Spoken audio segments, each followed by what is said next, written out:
출애굽기 14장 15절에서 21절 말씀을 통해서 갈라진 홍해라는 제목으로 하나님 말씀 함께 나누겠습니다. 우리 인생이 우리가 생각한 대로 계획한 대로만 되면 얼마나 좋을까요? 그런데 그 계획이 하나님이 원하시는 것이라면 괜찮지만 하나님이 원하시지 않는 것이라면 실행되는 것보다 안 되는 것이 더 좋은 것이 아닐까요? 기도는 내 뜻을 하나님께 관철시키는 것이 아니라 하나님의 뜻이 무엇인지 찾는 것이 바로 기도입니다. 잠언 19장 21절 보면 사람의 마음에는 많은 계획이 있어도 오직 여호와의 뜻만이 완전히 서리라. 내가 아무리 계획해도요, 하나님이 원하지 않으면 막으십니다. 내가 아니라고 해도 하나님이 가라고 하면 이제 해야 되는 거죠. 그래서 우리가 복음성가에도 있잖아요. 주님 뜻대로 살기로 했네. 주님 뜻대로 살기로 했네. 주님 뜻대로 살기로 했네. 뒤돌아서지 않겠네.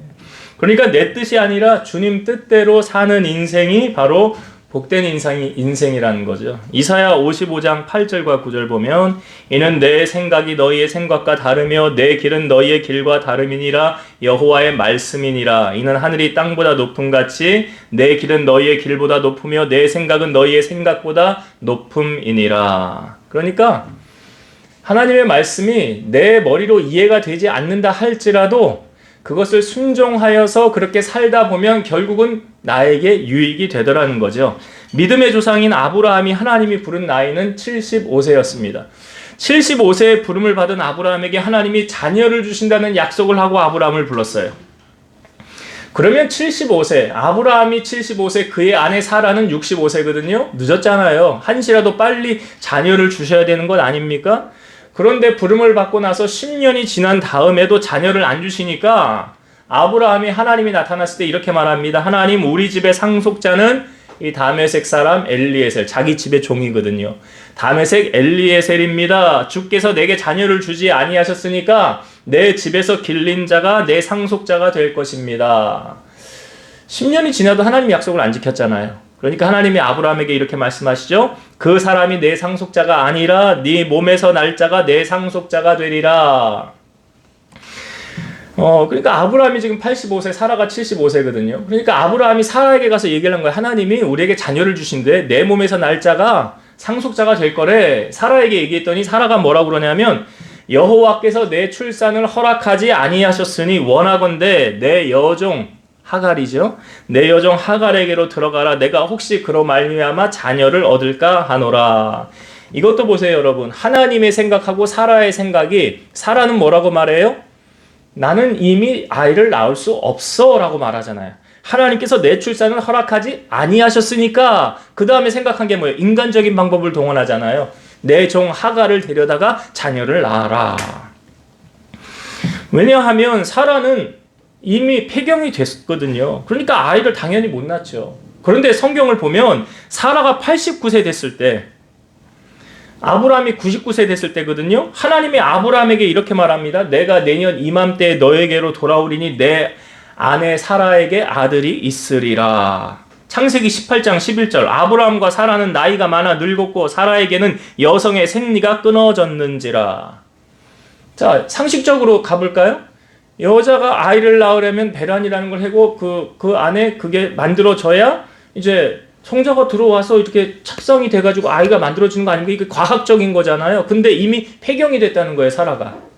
그러면 아이를 낳을 수 있어요, 못 낳아요? 못 낳잖아요. 못 낳는데 하나님이 뭐라고 그래요? 내 아내 사라에게 이제 내년에 아들이 있으리라. 내년에 사라의 나이가 90살이거든요. 아브라함 100살이거든요. 자녀가 있는다는 거예요. 그러니까 사라가요, 그 말을 장막 뒤에서 듣습니다. 하나님이 아브라함에게 한 말을 듣고 혼잣말로 이렇게 말해요. 사라가 내가 노쇠하였고 내 주인도 늙었으니 내게 무슨 즐거움이 있으리요. 이건 뭐예요? 에이, 그런 일이 어떻게 일어나요, 나에게? 불가능한 일이잖아요. 하나님이 아브라함에게 이렇게 말해요. 사라가 왜 웃으며 이르기를 내가 늙었거늘 어떻게 아들을 낳으리요 하느냐? 여호와께 능하지 못한 일이 있겠느냐? 기한이 이를 때에 내가 너에게 돌아오리니 사라에게 아들이 있으리라.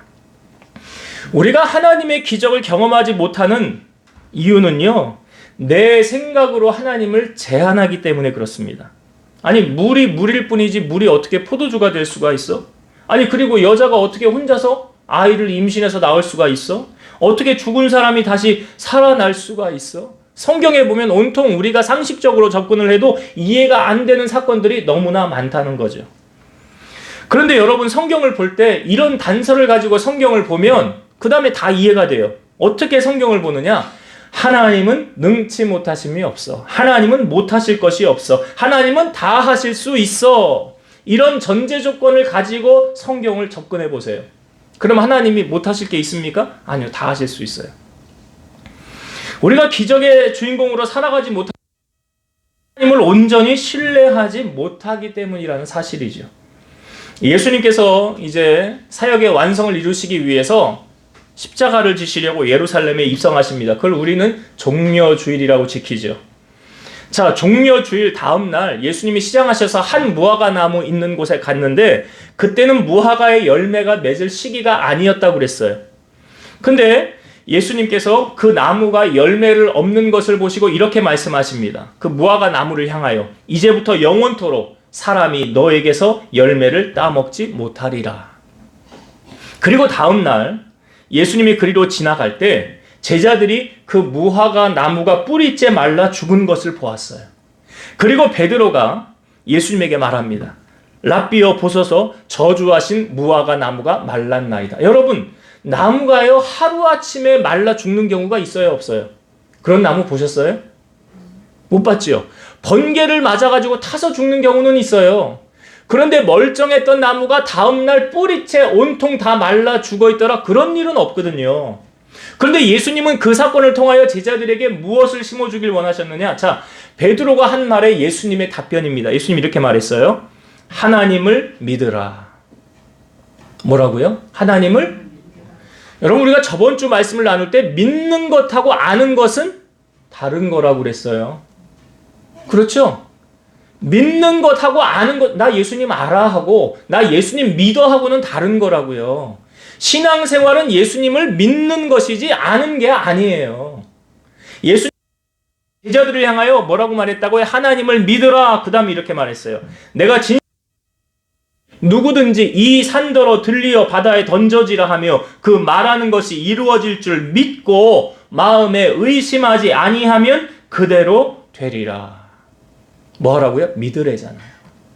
네가 마음에 믿지 않으니까 기적이 나타나지 않는 거야 라고 주님 말씀하시는 거예요. 이 무화과 나무가 하루아침에 말라 죽은 거 봤잖아. 그럼 내가 말해서 된 거잖아. 그러니 하나님을 믿으라. 그래서 우리가 믿음이 없이는 하나님을 기쁘시게 할 수 없다는 거예요. 고린도후서 13장 5절 너희는 믿음 안에 있는가 너희 자신을 시험하고 너희 자신을 확증하라. 예수 그리스도께서 너희 안에 계신 줄을 너희가 스스로 알지 못하느냐? 그렇지 않으면 너희는 버림받은 자니라. 내 안에 예수님이 있다는 확신이 있는 사람은 하나님의 자녀. 근데 예수님이 있는지 없는지 깜깜무소식 잘 모르겠다. 선택받은 자녀가 아니라는 거잖아요. 내가 믿음에 굳건하게 서 있는지 내가 어떤 상황에서도 흔들리지 않는 사람은 하나님을 신뢰하는 사람이에요. 하나님을 신뢰하지 않으면 하나님께서 일을 하실 수도 없고요. 하나님이 그 사람을 사용할 수도 없다는 사실이죠. 하나님은 모세라는 사람을 통해서 이스라엘 백성들을 출애굽하기 시작하시지 않습니까? 그런데 하나님께서 모세를 부르시고 나서 가장 먼저 하신 게 뭐냐면 처음에 떨기나무에 불이 있으니까 내 발에 신을 벗으라 그러죠. 그 신을 벗는다는 의미 내 삶의 길을 주님 앞에 맡긴다는 것이고 발에는 온갖 더러운 오물이 묻어 있으니까 나 이제 모든 죄악을 다 청산하고 주님 바라보겠다는 그런 의미가 있는 거예요. 그러니까 신을 벗으라 라고 말하고 그 다음에 하나님께서 모세의 생각을 전환하게 하십니다. 너 손에 뭐 있냐? 지팡이가 있습니다. 던져봐라. 지팡이를 딱 던졌더니 뭘로 변했어요? 뱀으로 변했잖아요. 생명력이 없던 지팡이가 생명력이 있는 뱀으로 바뀌어졌다는 사실이죠. 자, 그리고 나서 하나님이 또 말씀하십니다. 모세야, 뱀의 꼬리를 잡아라. 여러분 뱀꾼들에게 물어보세요. 뱀 잡을 때 어디 잡아야 돼요? 머리 잡아야지요. 꼬리 잡는 사람 있어요, 없어요? 꼬리 잡으면 어떻게 돼요? 물려요. 독사에게 물리면 즉사하는 거예요. 그런데 하나님이 모세에게 뱀의 어디를 잡으래요? 그럼 왜 꼬리를 잡으라 그랬을까요? 예? 예, 너 생각을 이제 내려놔 이거예요. 네 생각을 내려놓고 내가 시키는 대로 해. 뱀은 우리가 상식적으로 머리를 잡아야 한다고 하지만 하나님은 모세에게 말씀하십니다. 꼬리를 잡아라. 그래서 모세는 어떻게 해요? 꼬리를 잡았더니 다시 뭘로 바뀌었어요? 지팡이로. 그래도 모세의 생각이 전환이 잘 안 돼요. 야, 너 손을 품 안에 넣었다 빼봐라. 손을 품에 넣었다가 딱 뺐는데 나병이 걸렸어요. 한 번 나병이 걸리면 계속 나병을 안고 사는 거 아닙니까? 아이고, 내 손이 멀쩡했는데 왜 갑자기 나병이 걸렸어? 그랬더니 하나님이 다시 손을 품에 넣어보래요. 넣었다가 뺐더니 온전해졌어요. 깨끗해졌어요. 자, 왜 하나님께서는 모세에게 이 두 가지 이적을 보여주셨을까요? 모세야, 이제 네 생각 내려놓고 내가 말하는 대로 순종해라. 그거예요. 하나님이 우리를 쓰실 때도 마찬가지입니다. 여러분, 우리가 하나님의 말을 잘 들어야 하나님이 우리에게 심부름을 맡기지 않을까요? 말 안 듣는데 어떻게 심부름을 맡길 수가 있겠어요? 분명히 알아야 될 사실은 뭐냐면 우리의 생각보다 하나님의 생각이 더 차원이 높다는 사실이에요. 우리는 한 치 앞도 모르잖아요. 그런데 하나님은 장래일도 다 계획하시고 실행하시는 분 아닙니까? 하나님이 아브라함에게요. 창세기 앞에 보면 15장에 보면 하나님이 아브라함에게 이렇게 말씀하십니다. 네 후손들이 이방에 애굽을 말하는 거죠. 이방에서 객이 되어 400년 동안 있다가 다시 이 땅으로 돌아올 것이니.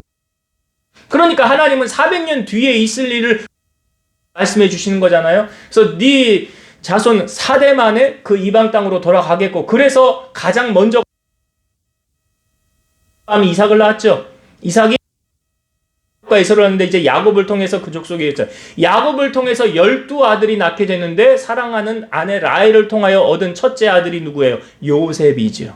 그러니까 아브라함으로부터 4대 만에 요셉이 태어난 거 아니에요? 그 4대 만에 그 땅으로 돌아가게 한다. 그러니까 하나님의 계획 가운데 요셉이 애굽으로 가게 된 거잖아요.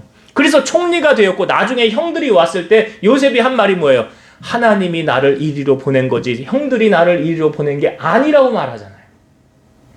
그러니까 하나님의 계획과 섭리 아닙니까? 그리고 나서 시간이 지나서 이제 정확하게 말하면 약 430년 뒤에 아브라함의 후손들이 애굽에서 출애굽을 해서 가나안으로 돌아가게 되잖아요. 출애굽한 이스라엘 백성들이 약속의 땅 가나안에 가기까지는요, 그냥 쭉 직선거리로 쭉 가면 일주일만이면 갈 수 있는 거리라고 그래요. 대략 일주일이면 그 약속의 땅 가나안에 들어갈 수가 있어요. 그런데 이스라엘 백성들은 몇 년 만에 들어가게 됩니까? 40년 만에 들어가게 되죠. 그 왜 40년 만에 들어가게 됐습니까? 12정탐꾼이 가나안 땅을 보고 와서 이제 하나님이 우리에게 주는 땅은 좋은 땅이긴 한데 땅은 좋은데 그곳에 안악자손들 거인들이 있어서 우리는 가면 다 죽을 거라고 그러잖아요. 그런데 여호수아와 갈렙은 뭐라고 말했어요? 아니다, 하나님을 신뢰해야 됩니다. 하나님이 우리를 그 땅으로 인도하여 드리실 겁니다. 저들은 우리의 먹입니다. 그런데 그 두 사람의 말을 듣지 않고 10사람의 말을 들으면서 폭동을 일으키고 우리 다시 애굽으로 돌아가는 게 낫지 않냐 라고 말합니다. 그때 하나님께서 이렇게 딱 교통정리하세요. 너희의 말이 내 귀에 들린 대로 내가 시행하리라. 이게 그때 나온 말이에요. 하나님이. 그래 알았어. 너희들 말한 대로 해줄게. 그래서 당시에 20세 이상으로 나이 먹은 사람 중에 광야 이제 가나안 땅에 들어간 사람은 아무도 없고요. 오직 여호수아와 갈렙만 들어갔죠. 광야를 40년을 왜 돌았느냐? 약속의 땅을 하나님이 주고 온 땅을 40일 보고 왔거든요. 그 40일 하루를 1년으로 환산을 해서 40년 동안 광야 생활이 시작된 거예요. 그래서 40년을 광야를 돌고 그 때가 맞춰서 하나님께서 이제 약속의 땅에 들어가겠는데 왜 40년을 돈 거예요? 결국은 하나님을 신뢰하지 않은 결과예요. 하나님이 야 내가 너희들 그 땅 줄 테니까 그냥 보고만 와 그런 거 아니에요. 내가 줄게 구경만 하고 와 그런 거잖아요. 근데 하나님을 못 믿으니까 원망하고 불평하고 애굽으로 돌아가자 그렇게 말한 거 아닙니까? 근데 하나님께서 이스라엘 백성들을 출애굽시킨 이유는요. 이 백성들이 애굽에 있을 때는 안식일을 못 지켰거든요. 그러니까 이제 안식일을 지키기 위해서 하나님의 백성으로 살라고 출애굽 인지 이제 네가 누구의 말을 따라야 하는지 너의 정체성을 확립하고 이제 여호와 하나님을 경배하기 위해서 출애굽 시켰다는 사실이죠. 우리가 오늘 말씀은 이제 출애굽하였을 때 앞부분에 10가지 재앙이 나오고요.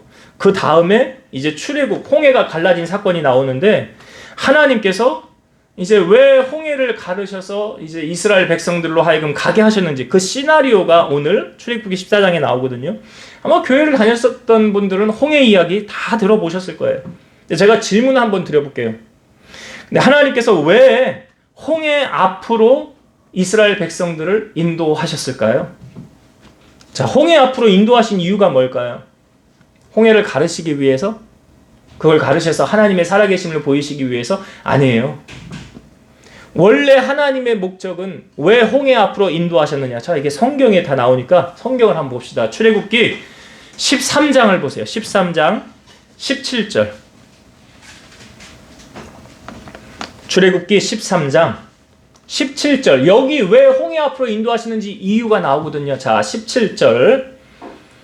제가 읽어볼게요. 바로가 백성을 보낸 후에 블레셋 사람의 땅의 길은 가까울지라도 하나님이 그들을 그 길로 인도하지 아니하셨으니 이는 하나님이 말씀하시기를 이 백성이 전쟁을 하게 되면 마음을 돌이켜 애굽으로 돌아갈까 하셨음이라. 그러므로 하나님이 홍해의 광야 길로 돌려 백성을 인도하시매. 왜 홍해로? 그러니까 바른, 쉽게 말하면 그냥 지름길, 빨리 갈 수 있는 길이 있음에도 불구하고 그곳으로 인도하지 않고 돌아가게, 홍해 앞으로 가게 하셨느냐? 이유가 뭐래요?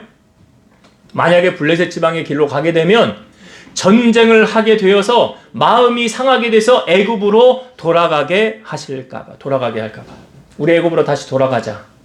그런 마음을 먹을까봐 하나님께서 홍해 앞으로 인도하셨더라. 이게 홍해 앞으로 인도하신 이유예요.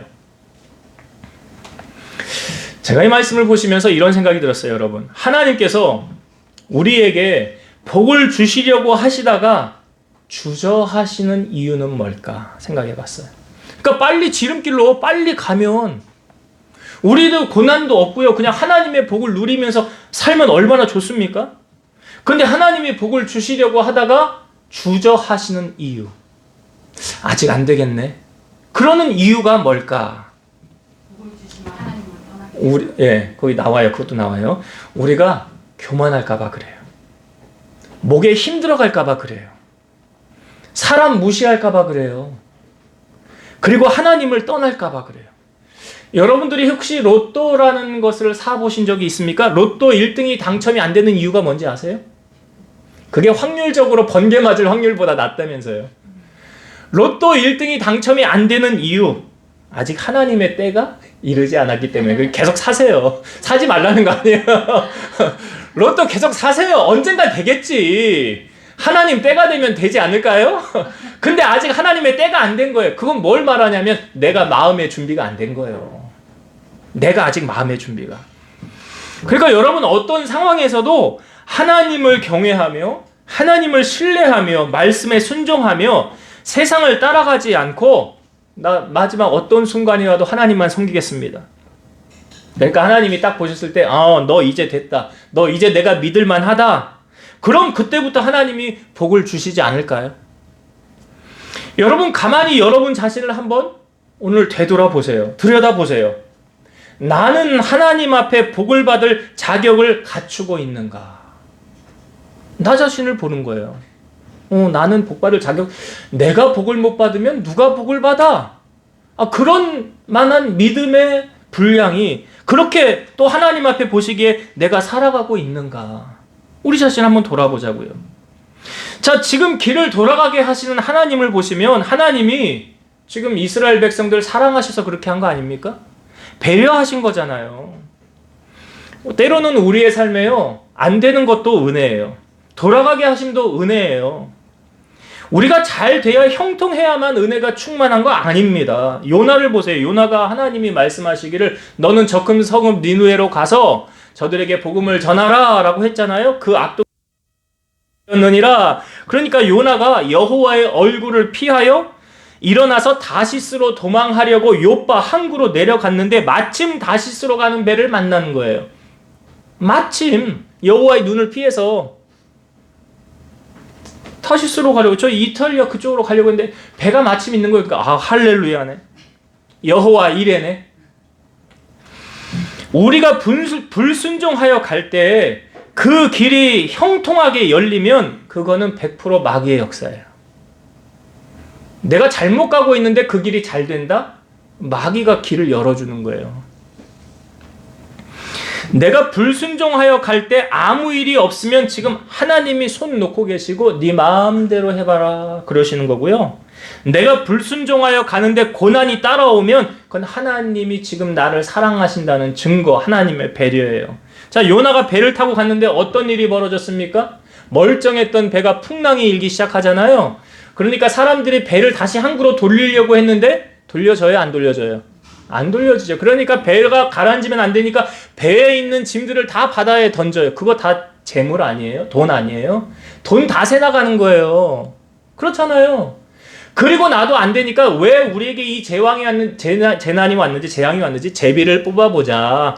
성경에 보면 사람이 제비를 뽑으나 그 일을 결정하시는 이는 하나님이시래잖아요. 제비를 뽑았는데 누가 뽑혔어요? 요나가.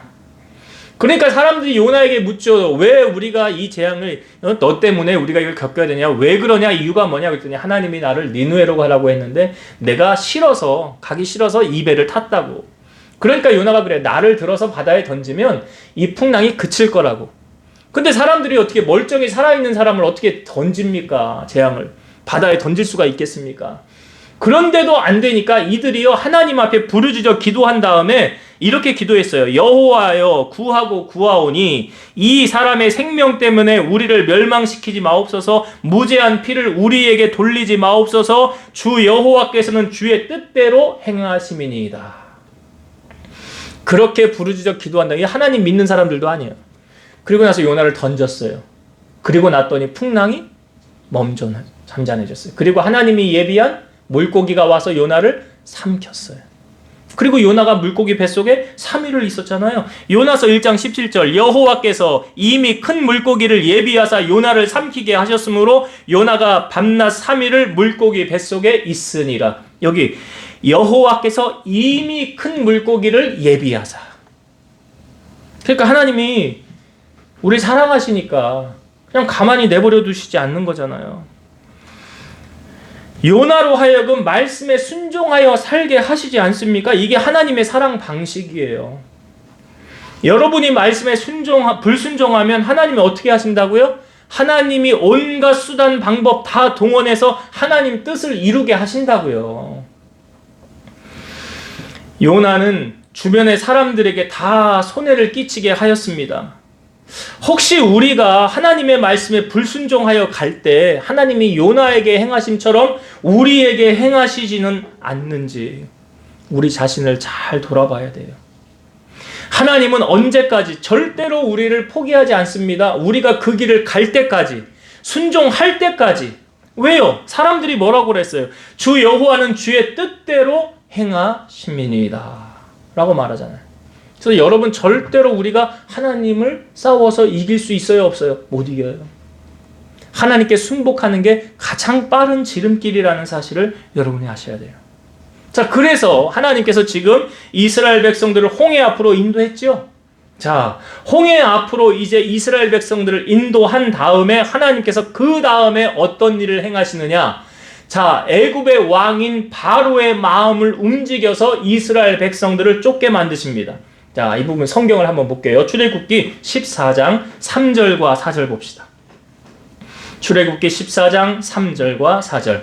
바로가 이스라엘 자손에 대하여 말하기를 그들이 그 땅에서 멀리 떠나 광야에 갇힌 바 되었다 하리라. 내가 바로의 마음을 완악하게 한즉 바로가 그들의 뒤를 따르리니 내가 그와 그의 온 군대로 말미암아 영광을 얻어 애굽 사람들이 나를 여호와인 줄 알게 하리라 하시매 무리가 그대로 행하니라.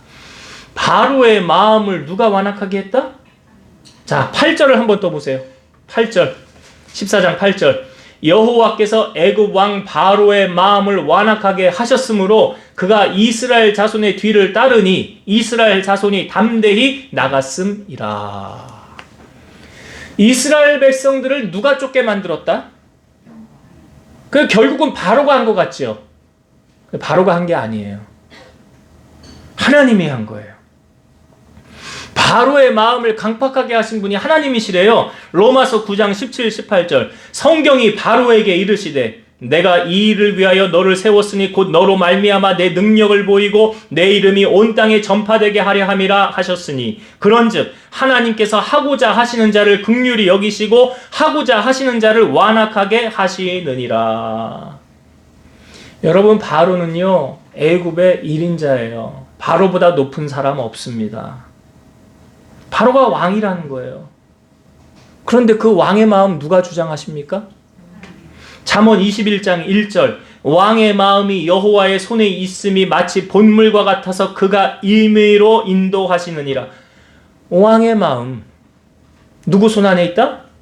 하나님 손 안에 있다. 자, 오늘 질문을 드려볼게요. 여러분들에게 있어서 왕은 누굽니까? 하나님 말고. 하나님 말고. 여러분에게 있어서 왕은 누굽니까? 나에게 실질적인 영향을 주는 사람 말이에요.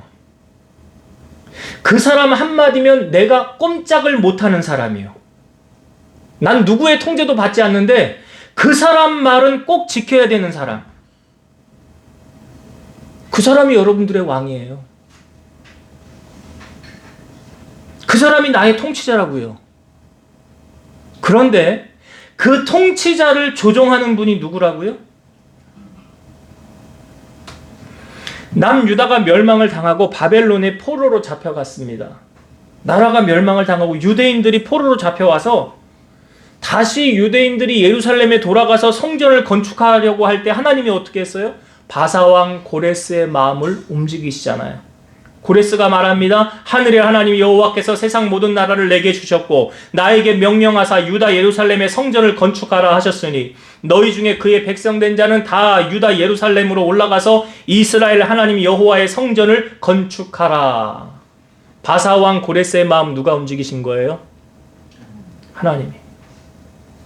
마태복음 10장 28절. 몸은 죽여도 영혼은 능히 죽이지 못하는 자들을 두려워하지 말고 오직 몸과 영혼을 능히 지옥에 멸하실 수 있는 이를 두려워하라.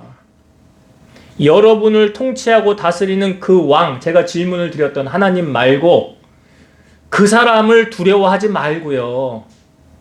그 사람 마음을 움직이는 그 하나님을 두려워하라라고 성경을 말하잖아요. 여러분, 하나님을 두려워하면 하나님 앞에 함부로 할 수 있습니까? 우리가 하나님을 경외하는 마음이 있는지 날마다 우리는 우리 마음을 돌아봐야 돼요. 하나님을 경외함으로 인하여 나는 하나님과의 약속을 잘 지키고 있는가? 하나님과 약속 시간 잘 지키고 있는가? 말씀을 잘 지키고 있는가? 지키지 않는다는 것은 하나님을 경홀히 여기는 거 아니에요? 여러분이 내 목숨줄을 움켜쥐고 있는 그 사람과 약속은 잘 지키잖아요. 안 지키면 안 되잖아요. 나에게 상당한 어려움이 닥치잖아요. 그러면 그 다음부터 삶이 고달퍼지잖아요. 근데 하나님과의 약속을 안 지킨다는 것은 하나님을 우습게 여긴다는 거 아닙니까? 눈에 보이는 권력자는 두렵지만 눈에 보이지 않는 하나님은 두렵지 않다는 거 아니에요?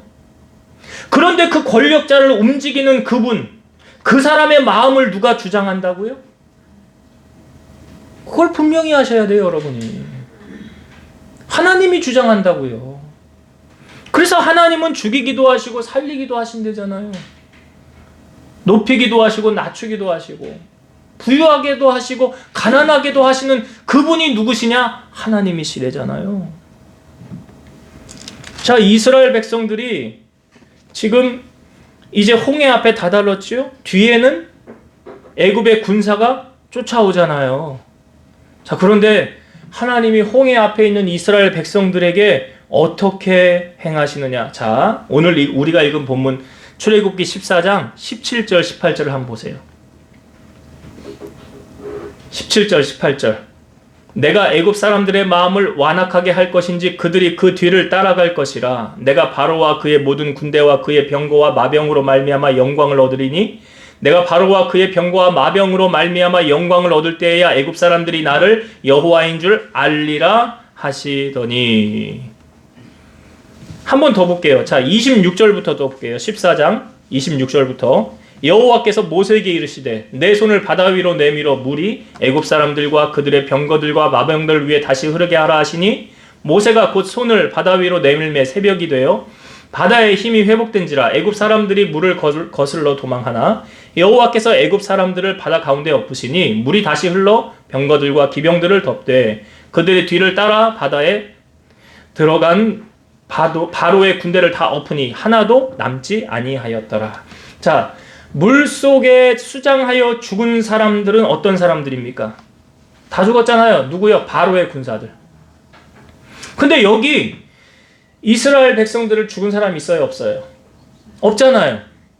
그러니까 이건 뭘 말하냐면 여러분들이 하나님의 자녀가 된 것, 구원받은 하나님의 백성이 된 것, 하나님이 나의 아버지가 된 것 감사해야 되는 거죠.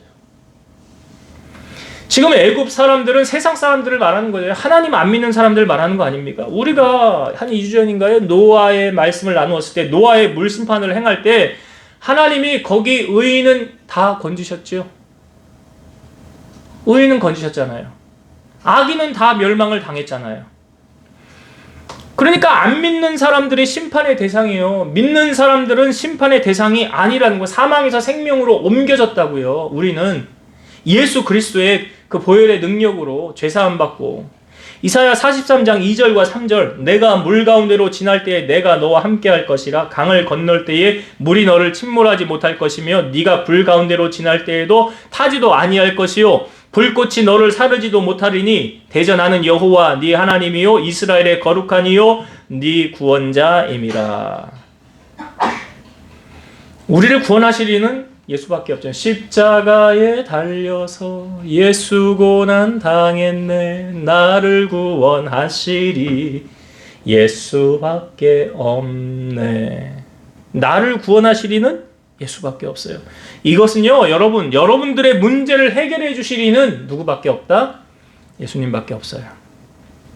그리고 우리가 예수님에게 매달려야 되는 거예요. 야곱이 외삼촌 라반의 집에 갔다가 집으로 돌아갈 때 에서가 400명을 이끌고 온대잖아요. 두려웠잖아요. 가족들 다 야복강 건너가게 한 후에 야곱이 어떤 사람과 천사와 씨름했다라고 말하잖아요. 당신이 내게 축복하지 않으면 내가 당신을 보낼 수 없다. 얼마나 애절했습니까? 헤롯가 뜨려고 하니까 나를 보내게 하라. 그런데 안 보내니까 환도뼈를 치잖아요. 그럼에도 불구하고 놓지 않으니까 이제 네 이름을 야곱이라 하지 않고 이스라엘이라 하라. 이름을 바꿔주시고 내가 이곳에서 하나님을 만났다 해서 그 이름을 분이엘이라 이름하잖아요. 분이엘이 하나님의 얼굴이라는 뜻이거든요. 내가 여기서 하나님을 만났다. 자, 야곱이 하나님을 만나고 문제를 해결함 받은 다음에 자기의 잔머리 쓰려던 에서가 오면 처음에는 어떻게 한대요? 2대로 나뉘었다가 3대로 나뉘었다가 뇌물 작전 폈다가 이게 다 야곱의 잔머리 능한 거 보여주는 거잖아요.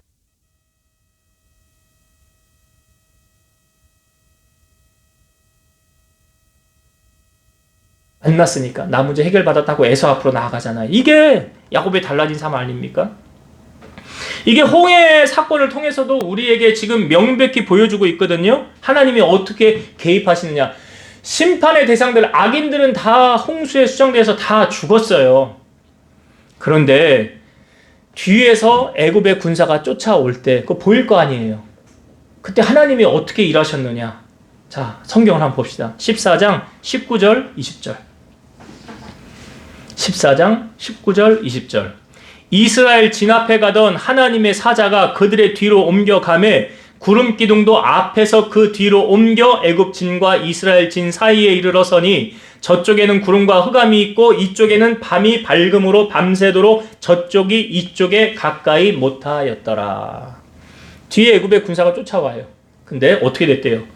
하나님의 사자가 뒤로 옮겨가매 구름 기둥이 뒤로 옮겨가서 이스라엘 백성과 애굽 군사들 사이에 구름 기둥이 딱 막고 있는 거예요. 그러니까 애굽의 군사가 앞으로 전진을 해요, 못해요? 못하죠.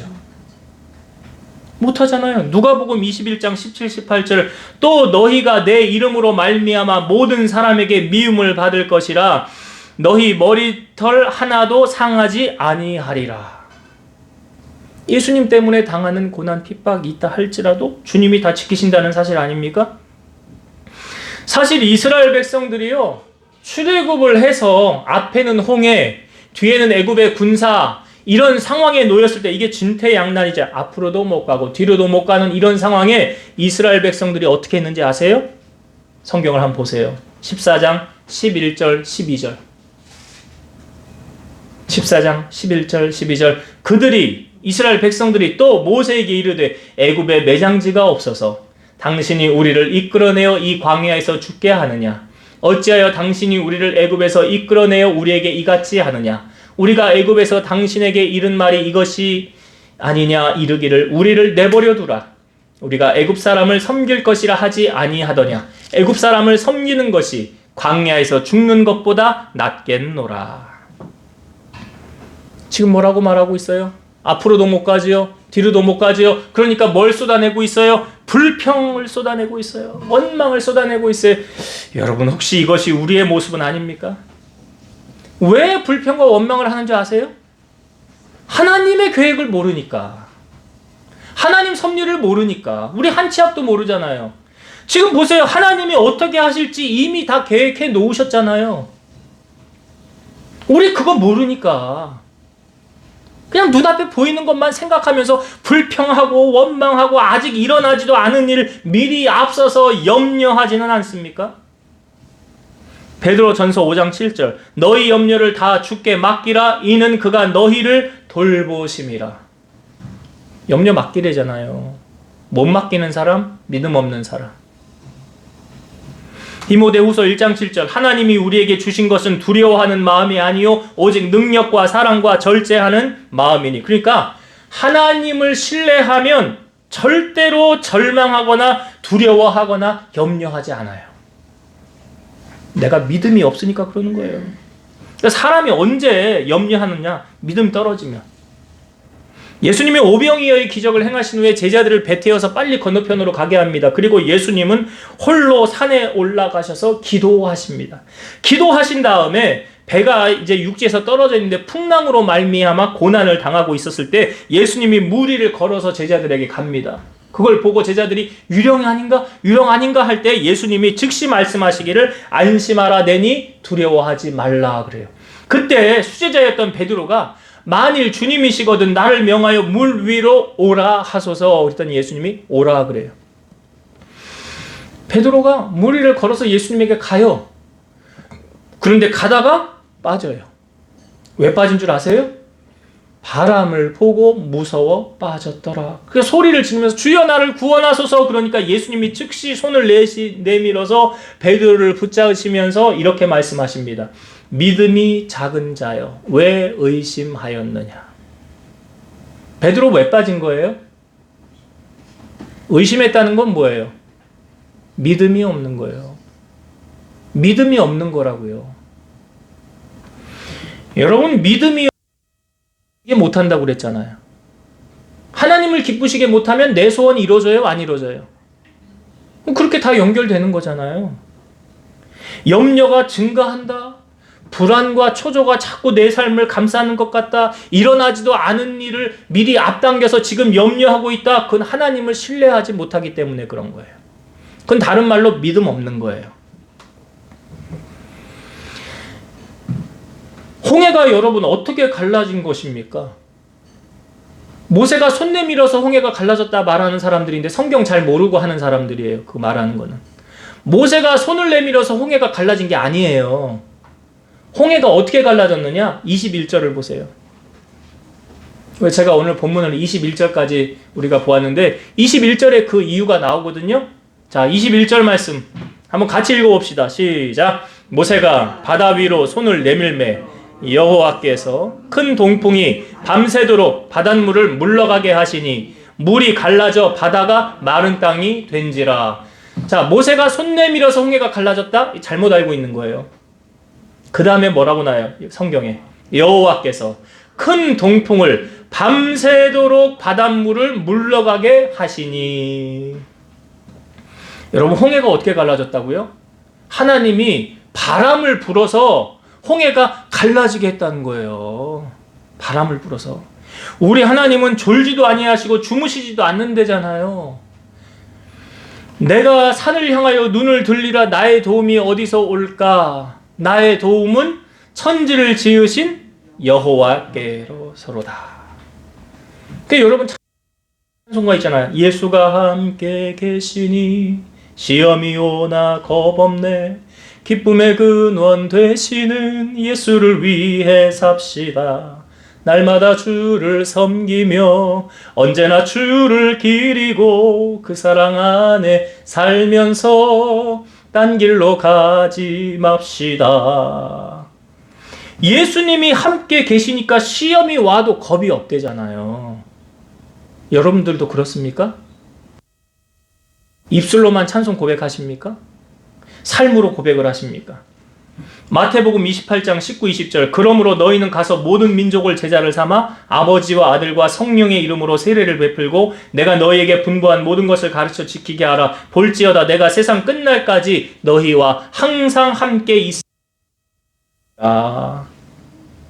세상 끝날까지 우리를 버리지 않고 함께 하신대잖아요. 그럼 하나님이 나와 함께 하시는데 두려워할 게 있어요, 없어요? 시편 118편 6절 여호와는 내 편이시라. 내가 두려워하지 아니하리니 사람이 내게 어찌할까? 가만히 보세요. 여러분들이 두려워하는 게 하나님입니까? 사람입니까? 성경이 아까 마태복음 10장 28절에 뭐라고 그랬어요? 몸은 죽여도 영혼은 죽이지 못하는 자들을 두려워하지 말고, 사람 두려워하지 말고, 오직 몸과 영혼을 능히 멸하실 수 있느니 그가 누구예요? 하나님을 어떻게 하라? 두려워하라. 사람을 두려워하면 올무의 함정에 빠진대요. 그러나 여호와를 의지하는 자는 안전하리라. 여러분, 하나님 여러분과 함께 하신다고 약속해 주셨잖아요. 오늘 보세요. 홍해를 어떻게 하나님이 가르쳤어요? 우리 하나님은 졸지도 않고 주무시지 않고 나를 위하여 일하고 계신다는 거예요. 오늘도. 그 하나님이 바람을 불어서 홍해를 가르쳤네. 지금 보니까. 하나님이 지금도 일하고 계신다는 사실이에요. 말씀을 정리하고 마치겠습니다. 여러분, 출애굽한 이스라엘 백성들 빠른 길로 일주일이면 갈 수 있는 그 길로 하나님이 인도하지 않고 홍해 앞으로 인도하신 이유가 뭐라고요? 이 백성이 블레셋과 전쟁을 하게 되면 마음이 상하여 애굽으로 돌아가자 할까봐. 이게 뭐예요? 하나님이 배려잖아요. 그런데 이걸 모르면 하나님 왜 홍해 앞으로 인도한 거야? 바로 갈 수 있는 길을 왜 돌아가게 만드는 거야? 그러니까 여러분 기도하셔야 돼요. 기도를 해야 하나님의 뜻을 알지. 왜 하나님이 지금 이런 상황으로 나를 이끌어 가시는지. 기도 안 하면 모르잖아요. 고린도전서 2장 10절에 보면 오직 하나님이 성령으로 이것을 우리에게 보이셨으니 성령은 모든 것 곧 하나님의 깊은 것까지도 통달하시느니라. 그러니까 내가 성령 충만하면 하나님 뜻 알아요. 왜? 성령이 하나님의 깊은 것을 안대잖아요. 근데 기도하지 않고 말씀 읽지 않고 보지 않고 말씀대로 살지 않으면 성령이 그 사람에 함께하지 않아. 그럼 하나님 뜻을 알아요? 몰라요? 모르잖아요. 그러니까 기도해야 하나님 뜻을 알 수 있는 거예요. 그래서 내 삶에 하나님이 지금 어떻게 인도하고 계시는가. 지금 우리가 보기에는 지름길 두고 왜 돌아가게 하시는 거야. 그런데 그것이 하나님의 배려였다는 사실. 그렇죠? 하나님 더 좋게 하시려고 그런 거 아니에요? 우리가 그것을 안다면 하나님을 신뢰해야 되고 하나님 앞에 감사해야 된다라는 거. 그래서 내 뜻과 하나님의 뜻이 다를 때는 누구 뜻을 따라야 돼요? 하나님 뜻 따라야 돼요. 근거는 말씀을 기준으로. 말씀 따라 사는 여러분 되시길 바라요. 두 번째 나눴던 은혜가 여러분 이스라엘 백성들을 쫓아가게 만든 그 바로 있지요. 바로의 마음을 강팍하게 만드신 분이 누구라고요? 하나님이에요. 그래서 하나님께서는 하고자 하시는 자를 긍휼하게 하게 하시고 하고자 하시는 자를 완악하게 하신다. 이렇게 적용하세요. 내 목숨줄 쥐고 있는 사람, 그 사람의 마음을 누가 움직인다? 그거 하시면 돼. 나 저 사람이면 내가 꼼짝 못하거든. 수족을 함부로 놀리질 못하거든. 저 사람 말이 법이거든. 그런데 그 사람을 조종하는 분이 누구라고요? 하나님이시라고. 잊지 마세요.